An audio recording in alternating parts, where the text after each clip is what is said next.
সুন্দর দৃশ্য, ওয়াও। আচ্ছা ভাই, এত সুন্দর সংসদ ভবন বানাইছে কারা? কইতে পারলাম না তো। আমি পারবো, আমি আমি আমি কেরা কেরা বানাইছে? অনেকগুলা রাজমিস্ত্রি।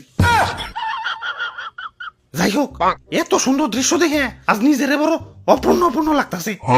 কি নাই আমাদের? বাড়ি গাড়ি টাকা পয়সা, সেই লেভেলের জনপ্রিয়তা সবই আছে, কিন্তু একটা জিনিসের অপূর্ণতা রয়ে গেছে। কোন তো কি সেটা? ইয়ে মানে তোমাকে অপূর্ণতা তো কইতে পারলাম না, কিন্তু আমার অপূর্ণতা তো শুধু আরে না,